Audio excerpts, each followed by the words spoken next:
Eu sou o pastor Marco Feliciano, pastor e deputado federal pelo PSC. Estou aqui para apresentar para o seu meu grande amigo, pastor Paulo.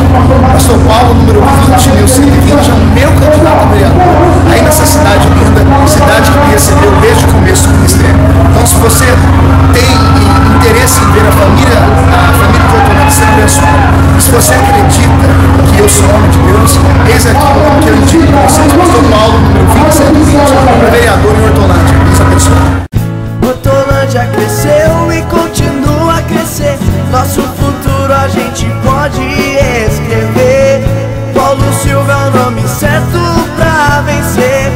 Nova história pra Hortolândia vamos escrever.